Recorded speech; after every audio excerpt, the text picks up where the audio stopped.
Hi friends, welcome to லட்சம்ஸ் recipe. இன்றைக்கி நம்ம சேனலில் பீர்க்கங்காய் தோல் வச்சு தான் தொகையல் பண்ண போகிறோம். எப்படி செய்யறதுன்னு பார்க்கலாம். அதுக்கு தேவையான பொருள் நான் 2 பீர்க்கங்காயோட தோல் எடுத்து வச்சுருக்கேன்.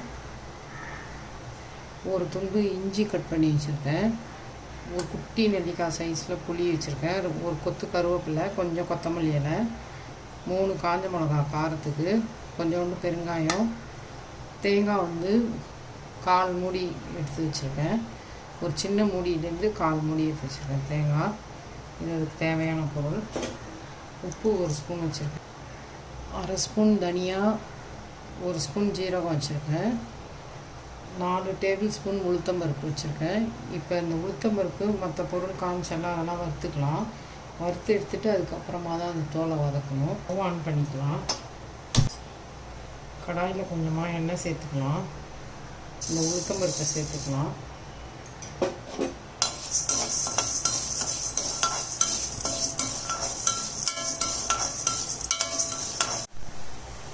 இப்போ பாருங்கள், உளுத்தம்பருப்பு கொஞ்சம் நல்லா செவந்து வந்துடுச்சு. புரியுதா? இந்த மாதிரி செவக்கக்குள்ளே நம்ம அதில் எப்படி காரத்துக்கு தகுந்த மாதிரி காஞ்ச மிளகா போட்டுக்கோங்க. நான் 3 போட்டிருக்கேன். உளுத்தம்பருப்பு பாருங்கள் நல்லா செவந்து வந்துடுச்சு. இந்த ஸ்டேஜில் இந்த சீரகம், பெருங்காயம், தனியாவை சேர்த்துக்கலாம். ரொம்ப போடக்கூடாது தனியா. 1/2 ஸ்பூன் அளவுக்கு, சின்ன ஸ்பூன் அளவு எடுத்துக்கிறேன். ஏன்னா நம்ம பீர்க்கங்காய் தோல் தொகையில் எடுத்துக்கிறோம்ல, பித்தத்தை தணிக்கும் அப்படின்றதுனால இந்த இதெல்லாம் சேர்த்துருக்கேன். சீரகம், தனியாவை சேர்த்து எடுத்துக்கிறேன். இப்போ பொரிய ஆரம்பிச்சிருச்சு. இப்போ நல்லா வறுபட்டு வந்துடுச்சு. ஒரு பிளேட்டுக்கு மாற்றிடலாம். அதெல்லாம் உளுத்தம்பருப்பு, தனியா, சீரகம், பெருங்காயம், மிளகாலாம் எடுத்துட்டேன். கையிலே 1 ஸ்பூன் அளவுக்கு எண்ணெய் சேர்த்துக்கலாம். இஞ்சி சேர்த்து வதக்கணும். ஃபஸ்ட்டு இஞ்சி சேர்த்துக்கலாம். இஞ்சி கொஞ்சம் வதங்கட்டும். நீங்கள் இந்த மாதிரி பீர்க்கங்காய் தோல் தொகைகள் பண்ணக்குள்ள கண்டிப்பாக இஞ்சி, பெருங்காயம், சீரகம் சேர்த்துக்கோங்க. அப்போ டேஸ்ட்டாகவும் இருக்கும், நல்லாயிருக்கும் நமக்கு. இப்போ இஞ்சி வதங்கிடுச்சு. இந்த எடுத்து வச்சுருக்க இந்த தோல் சேர்த்துக்கலாம். பீர்க்கங்காய் தோலை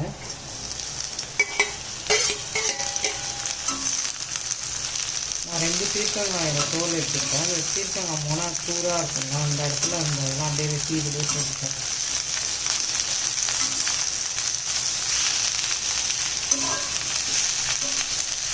நான் தேங்காய் கட் பண்ணி வச்சுருக்கேன். இப்போ சேர்த்துக்கிறேன். இந்த ஸ்டேஜில் நம்ம இதே தேங்காய் பூவாக போடுறதா இருந்தால் லாஸ்ட்டாக இறக்கக்குள்ளே போட்டு வதக்கி ஆஃப் பண்ணிடலாம்.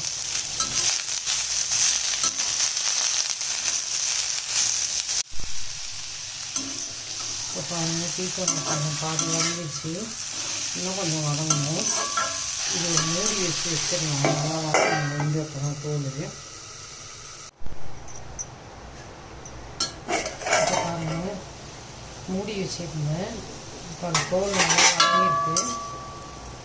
தெரியுதா? நம்ம மூடி வச்சோன்னா அந்த ஆவிலே வெந்து வதங்கிடும் தோல் நல்லா. இப்போ இன்னொரு 5 நிமிஷம் நல்லா சிம்மில் வச்சு இப்படியே வச்சிடலாம். நல்லா வதங்கிட்டோம். உப்பு சேர்த்துக்கிறேன். தொகைக்கு தேவையான அளவு கல் உப்பு சேர்த்துக்கிறேன். 1 ஸ்பூன் கொஞ்சம் கம்மியாக சேர்த்துருக்கேன்.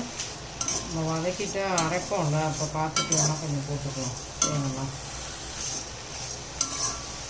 உப்பு சேர்த்தா அந்த தோல் கொஞ்சம் சீக்கிரம் வதங்கிடுன்றதுனால உப்பு எப்படியும் சேர்த்துட்டேன். இப்போ மூடி விட்டுடலாம். உப்பு சேர்த்து வதக்கிட்டேன்.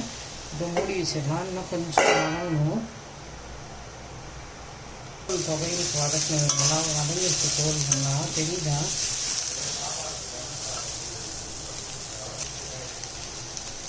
இப்போ இந்த பொருளெல்லாம் சேர்த்து நம்ம வதக்கிக்கலாம். இப்போ கருவேப்பிலையை சேர்த்துக்கலாம். எடுத்து வச்சுருந்த புளியும் சேர்த்துக்கலாம். லாஸ்ட்டாக இந்த கொத்தமல்லி வேலையை சேர்த்து வதக்கிக்கலாம். இப்போ அந்த புளியவும் அதில் சேர்த்துக்கலாம். எடுத்து வச்சுருந்த புளியை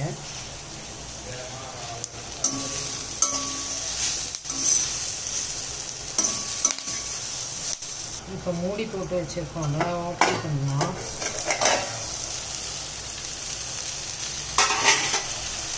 இப்போ நல்லா தோல் வதங்கிடுச்சு.